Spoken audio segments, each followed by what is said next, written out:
Halo sahabat, selamat jumpa kembali. Bagaimana kabar Anda di sana? Apakah baik-baik saja? Selamat datang kembali bersama channel Master Catur Indonesia. Di pertandingan kali ini kita akan ulas partai yang sangat menarik. The American Cup 2025, yang berlangsung di Chess.com, pada tanggal 20 Maret tahun 2025. Kita akan menyaksikan duel antara Fabiano Caruana dan Levon Aronian. Mari kita analisis setiap langkah dari pertandingan ini, di mana bagian penting di sini saya coba bahas untuk Anda, sedikitnya bisa menambah wawasan Anda di sana. Caruana memulai dengan pion raja, langkah klasik untuk mengontrol pusat. Aronian merespons dengan simetris, menantang penguasaan pusat. Setelah terbentuk pembukaan Italia di atas, Levon Aronian memutuskan untuk bermain tonight, sebuah keputusan yang cukup hati-hati. Di mana pembukaan Italian sangat populer jika diberikan perlawanan variabel tonight. Ada berbagai macam jawaban di sini. Pilihan dari Fabiano, memutuskan pion D3 tujuan kontrol pusat. Ada yang pertanyakan, bagaimana jika kuda ke G5 Master? Komputer tidak mengatakan ini blunder, tapi jika Anda bermain seperti komputer bisa memilih jawaban itu, mohon disimak. Hal ini pernah dimainkan oleh Magnus Carlsen saat melawan Wesley So, namun Magnus Carlsen gagal. Bagaimana jika pion ke D4? Langkah ini tidak begitu bermasalah. Langkah ini saya sarankan untuk Anda gunakan ketika Anda berhadapan yang lebih berat dari Anda, karena variabel ini lebih cenderung terbuka. Silahkan memutuskan pilihan Anda sesuai dengan lawan yang Anda hadapi. Sekarang mari kita lihat perjalanan kedua pemain. Aronia balas gajah E7, rokade dari Fabiano. Begitu juga dengan Aronia memutuskan rokade. Gajah manuver ke B3, rencana untuk membawa gajah ke kotak C3, dan mendorong pion C.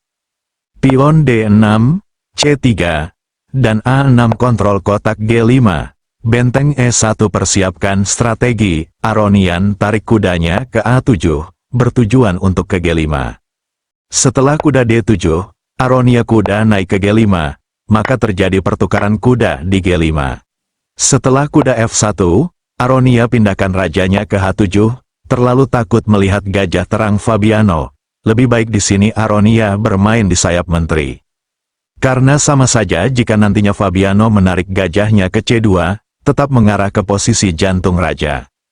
Fabiano pion D4, dan Aronia memilih gajah ke F3. Langkah mondar-mandir seperti orang gila. Sudah berulang kali saya sampaikan hindari untuk bermain langkah mondar-mandir, karena itu hanya membuat Anda semakin kehilangan energi dalam perjalanan. Langkah Levon Aronian ini perlu dijadikan pelajaran bagi Anda yang hobi main catur. Kalau kita kembali coba hitung-hitungan, Aronian melakukan langkah dua kali dengan buah yang sama, tanpa tekanan dan tujuan arah tertentu. Lebih baik di sini pion A5. Walaupun ada gajah C2, daripada kehilangan tempo lebih baik melakukan pertukaran gajah, lalu menteri G5, sehingga posisi dia tidak mengalami kesulitan. Saran dari saya, lebih baik Anda melakukan pertukaran perwira daripada Anda harus kehilangan tempo. Mohon disimak secara bijaksana. Sekarang mari kita kembali. Setelah sampai di posisi ini Fabiano mengembangkan gajahnya. Pion G6. Antisipasi kemungkinan ke depan gajah manuver ke kotak C2, dan persiapkan tempat gajah fianchetto. Menteri D2, gajah fianchetto, namun tidak berselang lama Fabiano melakukan kesalahan kecil pion F4, dan keuntungan besar telah dilewatkan. Tentu sangat simpel untuk mendobrak sayap raja. Namun, ada opsi yang lebih pasti di sini, yaitu benteng D1. Kontrol pusat barulah memungkinkan nantinya untuk bisa menyerang di sisi lain.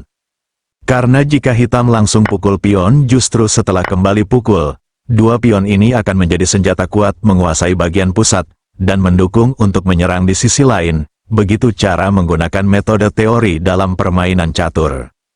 So, walaupun ada pilihan terbaik dari hitam kuda A5, untuk memusnahkan gajah terang, dilanjutkan pion pukul, perjalanan ke depan putih unggul satu pion bersih. Yang ketiga selain itu ada juga pilihan terbaik dari hitam yaitu pion A5, barulah dilanjutkan pion F4, menggerakkan terlebih dahulu seluruh tenaga di pusat. Di sisi lain akan mendukung jika Anda melakukan serangan. Mohon disimak dan dipahami, mungkin saya di sini hanya sebagai jembatan yang bisa Anda lewati. Sekarang mari kita kembali. Setelah sampai di posisi ini Aronia kuda A5, incar gajah terang, emang hampir sama seperti yang kita analisis tadi. Namun, perbedaannya di sini benteng tidak berada di sepanjang file D. Kesalahan kecil dalam permainan catur bisa saja menjadi faktor kegagalan, itulah catur penuh dengan misterius. Namun, tidak berselang lama Aronian melakukan kesalahan memilih pion B6 mungkin tujuannya untuk membawa gajah ke A6, perhitungan yang meleset. Seharusnya di sini lebih baik Aronian berpikir untuk membebaskan tekanan terlebih dahulu, dimulai pertukaran gajah dengan kuda, disusul pertukaran pion di F4, setelah pion A5, sehingga terlihat jelas di atas papan, hitam terbebaskan dari semua tekanan putih. Sekarang mari kita kembali ke partai kedua pemain setelah sampai di posisi ini. Fabiano melanjutkan pion F5.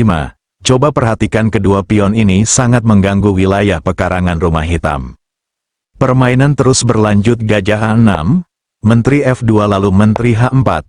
Fabiano mengunci pusat dengan mendorong pion D5. Permasalahannya sekarang Aronian harus berpikir keras untuk mendapatkan ruang di atas papan.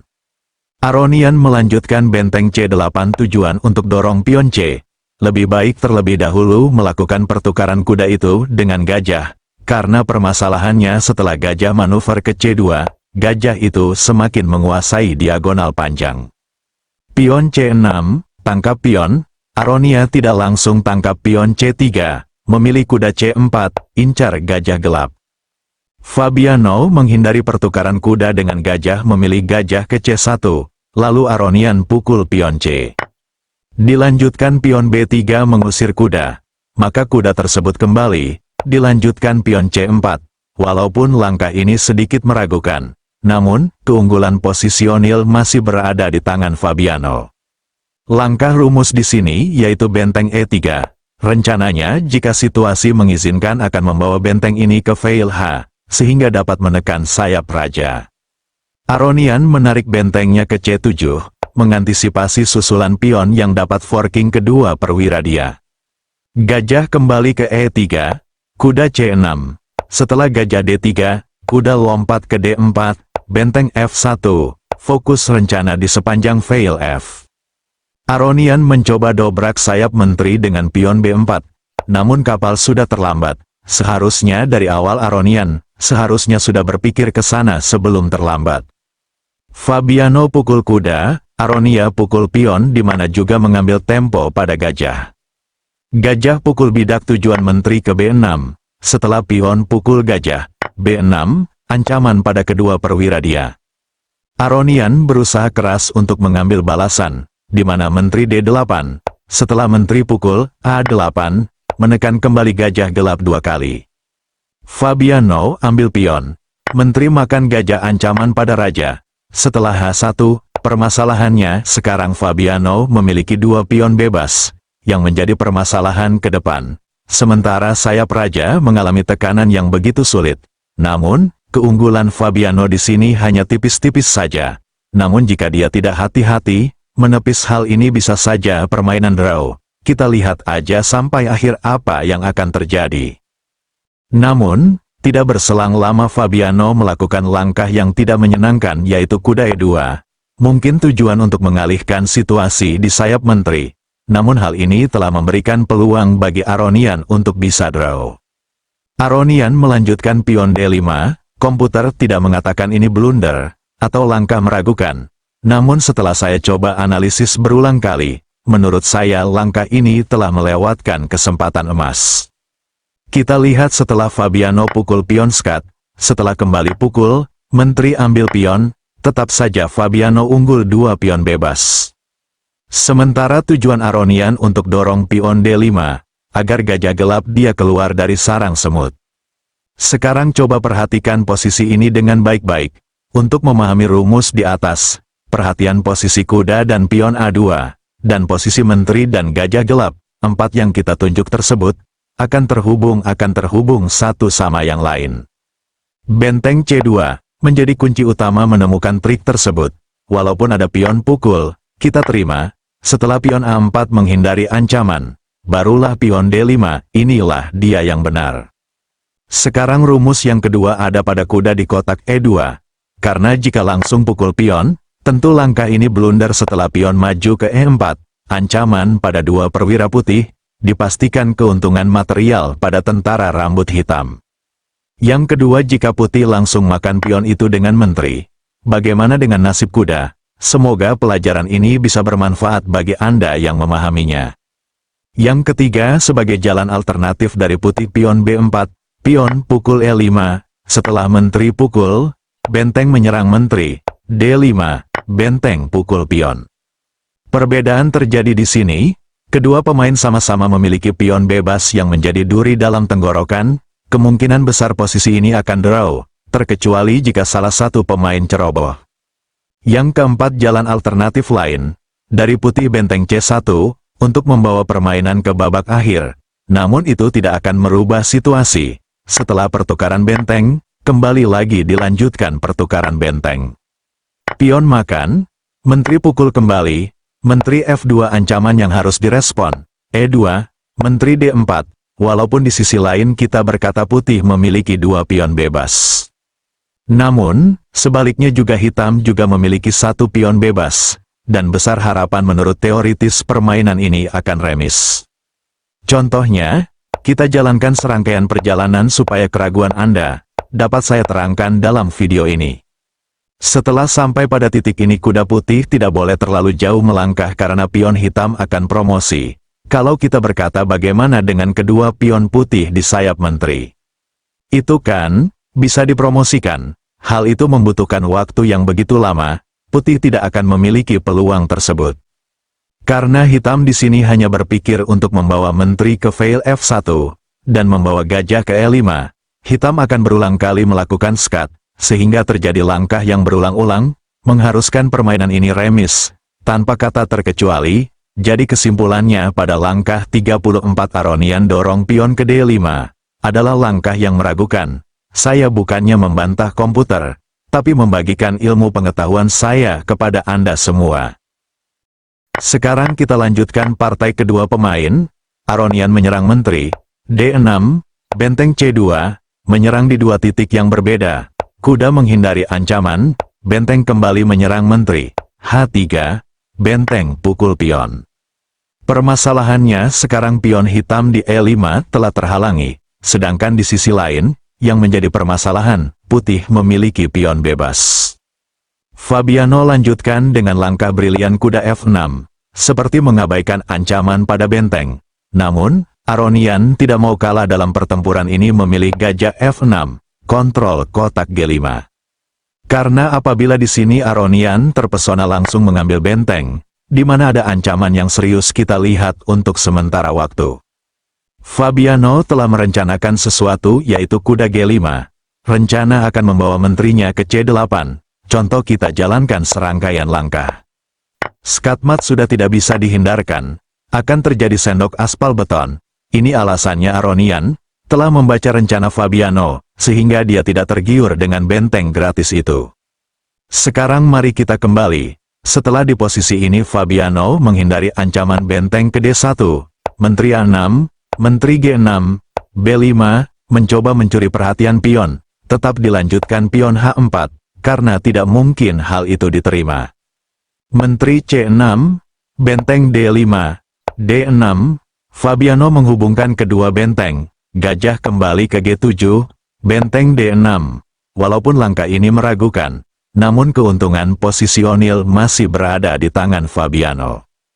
Permainan berlanjut benteng D6, Aronian menghindari ancaman, kembali langkah yang meragukan, di mana lebih baik ke A1, melakukan pertukaran benteng. Kastel F1, E8, G4, C6, Fabiano mulai menggunakan pion bebas dia, maka Aronian menawarkan pertukaran benteng. Namun tidak berselang lama Fabiano meleset memilih benteng D1, sehingga membuat kembali permainan ini sepadan. Lebih baik di sini seharusnya Fabiano menerima pertukaran benteng, sehingga benteng di barisan ke-1 dapat tetap mensupport pion bebas itu. Tentu Aronian menerima pertukaran benteng.